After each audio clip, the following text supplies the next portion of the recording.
നമസ്കാരം. ഹരിയാനയിലെ അൽ ഫലാഹ് മെഡിക്കൽ കോളേജിലെ MBBS വിദ്യാർത്ഥിയായ ജമ്മു കാശ്മീർ സ്വദേശി ആദിൽ ഷാ 200 ഗ്രാം കഞ്ചാവുമായി അറസ്റ്റിലായ സംഭവം ഞെട്ടിക്കുന്നതും അതീവ ഗൗരവകരവുമാണ്. ഡൽഹിയിലെ സദർ ബസാറിൽ നിന്ന് ലഹരി മരുന്ന് ശേഖരിച്ച് ഹോസ്റ്റൽ കേന്ദ്രീകരിച്ച് സഹപാഠികൾക്ക് വിൽപ്പന നടത്തിയിരുന്ന ഇയാളുടെ പ്രവർത്തികൾ കേവലം ഒരു കുറ്റകൃത്യത്തിന് അപ്പുറം ആഴത്തിലുള്ള ഗൂഢാലോചനകളിലേക്ക് വിരൽ ചൂണ്ടുന്ന ആക്ഷേപമാണ് ഇപ്പോൾ ഉയരുന്നത്. വിദ്യാഭ്യാസ സ്ഥാപനങ്ങളുടെ മറവിൽ നടക്കുന്ന ഇത്തരം ദേശവിരുദ്ധ സാമൂഹിക വിരുദ്ധ പ്രവർത്തനങ്ങളെക്കുറിച്ച് വിശദമായി പരിശോധിക്കേണ്ടതുണ്ട്. രാജ്യത്തിന്റെ ഭാവി വാഗ്ദാനങ്ങളായ വിദ്യാർത്ഥികളെ ലക്ഷ്യമിട്ട് ബോധപൂർവ്വം നടപ്പാക്കുന്ന ലഹരി വ്യാപനം ഇന്ന് വലിയൊരു ഭീഷണിയായി മാറിയിരിക്കുകയാണ്.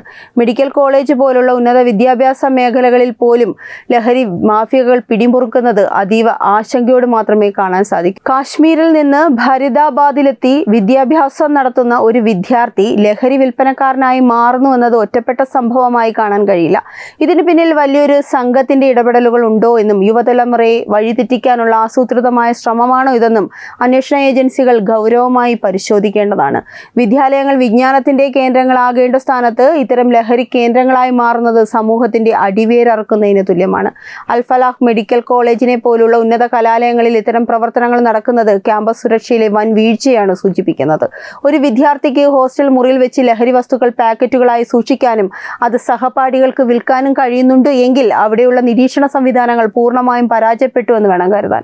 ക്യാമ്പസുകളിൽ പ്രവേശിക്കുന്നവരെയും അവിടെ നടക്കുന്ന ഇടപാടുകളെയും കുറിച്ച് കൃത്യമായ നിരീക്ഷണം അനിവാര്യമാണ്. വിദ്യാർത്ഥികളുടെ മാതാപിതാക്കൾ ഉയർത്തുന്ന ആശങ്കകൾക്ക് സർവകലാശാല അധികൃതർ മറുപടി പറയേണ്ടതുണ്ട്. ലഹരിയുടെ വിപത്ത് കോളേജ് ക്യാമ്പസുകളിലേക്ക് ആഴത്തിൽ വേരോടുന്നു എന്നത് വരും തലമുറയെ നശിപ്പിക്കാനുള്ള ഒരു വലിയ പദ്ധതിയുടെ ഭാഗമാണോ എന്ന് സംശയിക്കേണ്ടിയിരിക്കുന്നു.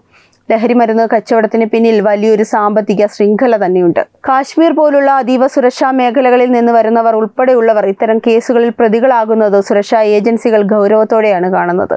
ലഹരി മരുന്ന് വിൽപ്പനയിലൂടെ ലഭിക്കുന്ന തുക തീവ്രവാദ പ്രവർത്തനങ്ങൾക്കും രാജ്യവിരുദ്ധ ശക്തികൾക്കും വിനിയോഗിക്കുന്നുണ്ടോ എന്ന് അന്വേഷിക്കേണ്ടതുണ്ട്. ലഹരിക്ക് അടിമയാകുന്നതിലൂടെ യുവാക്കളെ മാനസികമായും ശാരീരികമായും തകർത്ത് അവരെ സമൂഹത്തിന് വിപത്താക്കി മാറ്റുന്ന തന്ത്രമാണിത്. ഇത്തരം സംഭവങ്ങൾ ഒറ്റപ്പെട്ടതല്ലെന്നും ദേശസുരക്ഷയെ ബാധിക്കുന്ന വലിയൊരു ഗൂഢാലോചനയുടെ ഭാഗമാണെന്നാണ് പൊതുവെ ഉയരുന്ന വിലയിരുത്തൽ. വിദ്യാഭ്യാസ സ്ഥാപനങ്ങളെ കേന്ദ്രീകരിച്ച് പ്രവർത്തിക്കുന്ന ചില നിഗൂഢ ശക്തികൾ ലഹരി ഒരു ആയുധമാക്കി ഉപയോഗിക്കുന്നുണ്ടോ എന്ന വലിയ ചോദ്യമാണ് ഇന്ന് ഉയരുന്നത്. ലഹരിക്ക് അടിമകളായി വിദ്യാർത്ഥികളെ വലയിലാക്കുകയും പിന്നീട് അവരെ മതം മാറ്റത്തിലേക്കോ അല്ലെങ്കിൽ തീവ്രവാദ സംഘടനകളുടെ ഭാഗമാക്കാനോ പ്രേരിപ്പിക്കുന്ന ലവ് ജിഹാദ് പോലുള്ള തന്ത്രങ്ങൾ പലയിടത്തും നടക്കുന്നുണ്ടെന്ന് നേരത്തെയും ആരോപണങ്ങൾ ഉയർന്നിട്ടുണ്ട്. മയക്കുമരുന്ന് ഉപയോഗത്തിലൂടെ വിദ്യാർത്ഥികളുടെ വിവേചന ബുദ്ധിയെ തകർത്ത് അവരെ തെറ്റായ പാതയിലേക്ക് നയിക്കുക എന്നത് ഇത്തരം അജണ്ടകളുടെ ഭാഗമാണ്. മെഡിക്കൽ കോളേജ് ക്യാമ്പസുകൾ ഇത്തരം കെണികൾക്ക് പാത്രമാകുന്നത് അതീവ അപകടകരമാണ്. ഇത്തരം ചില സംഭവങ്ങളിൽ പ്രതിസ്ഥാനത്ത് വരുന്നവർ ഇസ്ലാം മതവിഭാഗത്തിൽ നിന്നുള്ളവരാകുന്നത് യാദൃച്ഛികമായി കാണാൻ കഴിയില്ല. മതതീവ്രവാദ ചിന്താഗതികൾ വച്ചു പുലർത്തുന്നവർ ഉന്നത വിദ്യാഭ്യാസ സ്ഥാപനങ്ങളിൽ നുഴഞ്ഞു കയറി വിദ്യാർത്ഥികളെ സ്വാധീനിച്ച് രാജ്യവിരുദ്ധ പ്രവർത്തനങ്ങളിൽ ഏർപ്പെടുന്ന സാഹചര്യം സൃഷ്ടിക്കപ്പെടുന്നു. കോളേജ് ഹോസ്റ്റലുകളെ ഇത്തരത്തിൽ മതപരമായ സ്വാധീനങ്ങൾക്കും ലഹരി വിൽപ്പനയ്ക്കും കേന്ദ്രമാക്കുന്നത് കടുത്ത നടപടികൾക്ക് വിധേയമാക്കേണ്ടതുണ്ട്. ആദിൽ ഷായുടെ അറസ്റ്റോടെ മാത്രം അന്വേഷണം അവസാനിക്കരുത്. ഇയാൾക്ക് ലഹരി നൽകുന്ന ദില്ലിയിലെ വിതരണക്കാരെയും ഇയാളുടെ കച്ചവടത്തിൽ പങ്കാളികളായ മറ്റ് സഹപാഠികളെയും കണ്ടെത്തേണ്ടതുണ്ട്. NDPS ആക്ട് പ്രകാരം കേസ് രജിസ്റ്റർ ചെയ്തത് സ്വാഗതാർഹമാണ്. എങ്കിലും ഇതിന്റെ പിന്നിലെ വമ്പൻ സ്രാവുകളെ നിയമത്തിന് മുന്നിൽ കൊണ്ടുവരണം. ലഹരി മാഫിയയും തീവ്രവാദ ബന്ധവും തമ്മിലുള്ള കണ്ണി കണ്ടെത്താൻ കേന്ദ്ര ഏജൻസികളുടെ സഹായത്തോടെയുള്ള വിപുലമായ അന്വേഷണം ആവശ്യമാണ്. ഇത്തരം സാമൂഹിക വിരുദ്ധർക്ക് രാഷ്ട്രീയ പിന്തുണയുണ്ടോ എന്ന് പരിശോധിക്കാനും അധികൃതർ തയ്യാറാകണം. തങ്ങളുടെ മക്കളെ സുരക്ഷിതമായ ഭാവിക്കായി അയക്കുന്ന മാതാപിതാക്കൾ ഇന്ന് അങ്ങേയറ്റം ഭയത്തിലാണ്. കോളേജിനുള്ളിൽ ലഹരി വ്യാപകമാകുമ്പോൾ തങ്ങളുടെ മക്കൾ സുരക്ഷിതരല്ലെന്ന തോന്നൽ ശക്തമാകുന്നു. കോളേജ് അധികൃതരുടെ അനാസ്ഥയും സുരക്ഷാ വീഴ്ചയും ഇതിനൊരു പ്രധാന കാരണമാണ്. കോളേജുകളുടെ ഹോസ്റ്റലുകളിൽ കൃത്യമായ പരിശോധനകൾ നടത്തുകയും അനാവശ്യമായ സന്ദർശകരെയും വിദ്യാർത്ഥികളുടെ സംശയാസ്പദമായ പ്രവർത്തനങ്ങളെ നിരീക്ഷിക്കാൻ സംവിധാനങ്ങൾ ഒരുക്കുകയും വേണം. ക്യാമ്പസുകളെ ലഹരി വിമുക്തമാക്കാൻ മാതാപിതാക്കളുടെയും സന്നദ്ധ സംഘടനകളുടെയും വലിയൊരു ഇടപെടൽ അനിവാര്യമാണ്. രാജ്യത്തെ ബാധിച്ചിരിക്കുന്ന ഏറ്റവും വലിയ വിപത്താണ് ലഹരി. ഇതിനെതിരെ കേവലം നിയമ നടപടികൾ മാത്രം പോരാ, സമൂഹത്തിന്റെ മൊത്തത്തിലുള്ള ജാഗ്രതയും ആവശ്യമാണ്. മെഡിക്കൽ വിദ്യാർത്ഥികൾ ഉൾപ്പെടെയുള്ള യുവതലമുറ ലഹരിയുടെ സ്വാധീനത്തിലാകുന്നത് നമ്മുടെ രാജ്യത്തിന്റെ ഭാവി ഇരുളടയുന്നതിന് തുല്യമാണ്. യുവാക്കളെ ഈ വിപത്തിൽ നിന്ന് രക്ഷിക്കാനും ഇത്തരം ലഹരി മത അജണ്ടകളെ വേരോടെ പിഴുതെറിയാനും ഓരോ പൗരനും ഉത്തരവാദിത്തമുണ്ട്. സംശയാസ്പദമായ ഏത് പ്രവർത്തനവും അധികൃതരുടെ ശ്രദ്ധയിൽപ്പെടുത്താൻ ഓരോരുത്തരും തയ്യാറാകണം. ഇത്തരം സംഭവങ്ങൾ ആവർത്തിക്കാതിരിക്കാൻ വിദ്യാഭ്യാസ നയങ്ങളിലും ക്യാമ്പസ് ചട്ടങ്ങളിലും വലിയ മാറ്റങ്ങൾ അനിവാര്യമാണ്. ലഹരി വിരുദ്ധ ബോധവൽക്കരണം മാത്രം പോരാ, കടുത്ത നിയമങ്ങൾ നടപ്പിലാക്കുകയും വേണം. ക്യാമ്പസുകളിൽ മതപരമായ തീവ്രവാദ ചിന്തകൾ പ്രചരിപ്പിക്കുന്നത് തടയാൻ കർശനമായ നിയന്ത്രണങ്ങൾ ഏർപ്പെടുത്തണം. വരും നാളുകളിൽ ഇത്തരം പ്രവർത്തനങ്ങളെ കർശനമായി നേരിടാൻ ഗവൺമെന്റും വിദ്യാഭ്യാസ സ്ഥാപനങ്ങളും കൈകോർക്കണം.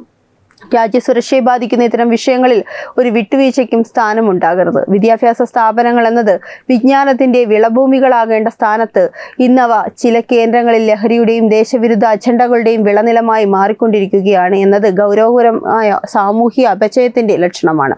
മെഡിക്കൽ വിദ്യാഭ്യാസം പോലുള്ള ഉന്നത മേഖലകളിൽ ഇത്തരം സംഭവങ്ങൾ അരങ്ങേറുമ്പോൾ അതിനു പിന്നിൽ കേവലം ഒരു വിദ്യാർത്ഥിയുടെ വ്യക്തിപരമായ തെറ്റല്ല, ആസൂത്രിതമായ ഒരു ശൃംഖലയുടെ സാന്നിധ്യമാണ് പ്രകടമാകുന്നത്. ലഹരി മരുന്ന് കച്ചവടം എന്നത് ഇന്നൊരു സാമ്പത്തിക ലാഭത്തിനപ്പുറം രാജ്യത്തെ യുവതലമുറയെ മാനസികമായി തകർക്കാനുള്ള ഒരു യുദ്ധതന്ത്രമായി മാറിയിരിക്കുന്നു. ലഹരിക്ക് അടിമകളാകുന്ന വിദ്യാർത്ഥികൾക്ക് കാലക്രമേണ തങ്ങളുടെ ലക്ഷ്യബോധം നഷ്ടപ്പെടുകയും അവർ അനായാസം തീവ്രവാദ ചിന്താഗതിയിലേക്കും ദേശവിരുദ്ധതയിലേക്കും അങ്ങനെയുള്ള പ്രവർത്തനങ്ങളിലേക്കും വലിച്ചിഴക്കപ്പെടുകയും ചെയ്യുന്നു. കശ്മീർ പോലുള്ള അതീവ സുരക്ഷാ ഭീഷണികളുള്ള പ്രദേശങ്ങളിൽ നിന്ന് ഉന്നത പഠനത്തിനായി എത്തുന്നവരെ പ്രത്യേകമായി നിരീക്ഷണമെന്ന ആവശ്യം ഉയരുന്നത് അതുകൊണ്ടാണ്. ഇത്തരം വിദ്യാർത്ഥികൾക്ക് ലഭിക്കുന്ന സൗകര്യങ്ങളും ക്യാമ്പസുകളിലെ അവരുടെ പ്രവർത്തനങ്ങളും സുരക്ഷാ ഏജൻസികൾ കർശനമായി പരിശോധിക്കേണ്ടതുണ്ട്. ലഹരിയുടെ മറവിൽ രാജ്യത്തിന്റെ സുരക്ഷയെ തന്നെ ചോദ്യം ചെയ്യുന്ന ഇത്തരം പ്രവർത്തനങ്ങൾക്കെതിരെ കോളേജ് അധികൃതർ മൗനം പാലിക്കുന്നത് സംശയകരമാണ്.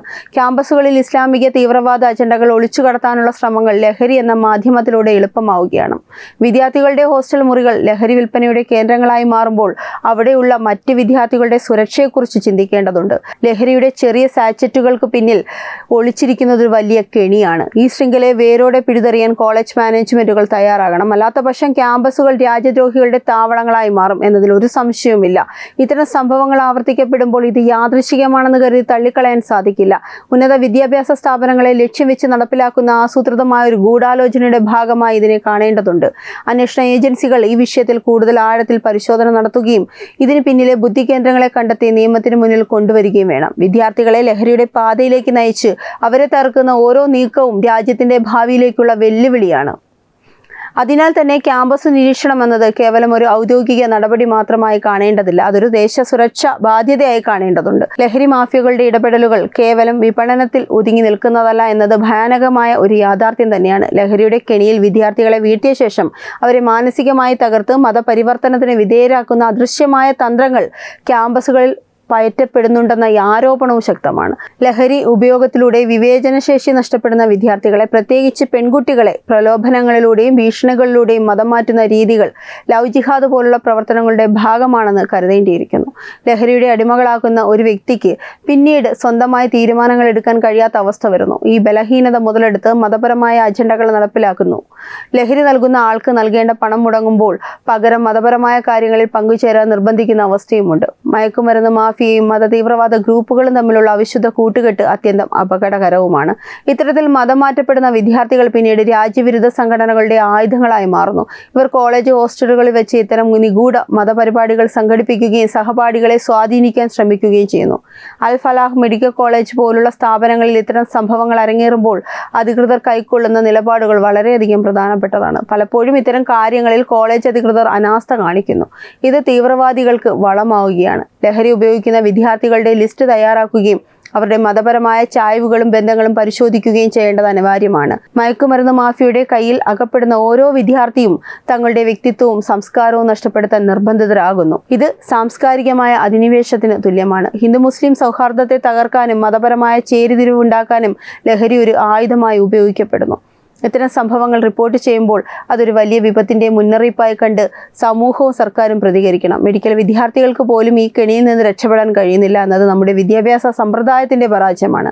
ക്യാമ്പസുകളെ ലഹരിമുക്തമാക്കുകയും അവിടെ മതപരമായ അജണ്ടകൾക്ക് തടയിടുകയും ചെയ്യാത്ത പക്ഷം ഭാവിയിലെ നമ്മുടെ ഡോക്ടർമാർ പോലും ഇത്തരം ലഹരി തീവ്രവാദ ശൃംഖലകളുടെ ഭാഗമായി മാറാൻ സാധ്യതയുണ്ട്.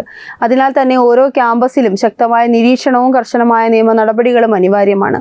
മതത്തിൻ്റെ പേരിൽ നടത്തുന്ന ഇത്തരം ലഹരി വിൽപ്പനകൾക്കും പരിവർത്തനങ്ങൾക്കും എതിരെ സമൂഹത്തിൻ്റെ ഉണർവ് ആവശ്യമാണ്. ഇനിയും മൗനം പാലിച്ചാൽ നമ്മുടെ കലാലയങ്ങൾ ദേശവിരുദ്ധ ശക്തികളുടെ താവളങ്ങളായി മാറുമെന്നതിൽ ഒരു സംശയവുമില്ല. ഫരീദാബാദ് മെഡിക്കൽ കോളേജിലെ സംഭവം ഒരു മുന്നറിയിപ്പായി കാണേണ്ടതുണ്ട്. ലഹരിയുടെയും തീവ്രവാദത്തിൻ്റെയും അജണ്ടകൾ മെഡിക്കൽ കലാലയങ്ങളിൽ പോലും നുഴഞ്ഞു കയറി ഇരിക്കുന്നു. ഇത് അത്യന്തം ഗൗരവകരമായി കാണേണ്ട ഒന്ന് തന്നെയാണ്. ഇത്തരം ദേശവിരുദ്ധ പ്രവർത്തനങ്ങളെ തുടച്ചു നീക്കാൻ ശക്തമായ രാഷ്ട്രീയ ഇച്ഛാശക്തിയും നിയമ നടപടികളും അനിവാര്യമാണ്. ഈ വാർത്തയെ പറ്റിയുള്ള നിങ്ങളുടെ അഭിപ്രായങ്ങൾ കമന്റ് ചെയ്യുക. വാർത്തകൾ വേഗത്തിൽ അറിയാനായി ചാനൽ സബ്സ്ക്രൈബ് ചെയ്യുക. വെബ് ഡെസ്ക് തത്വമൈ ന്യൂസ്.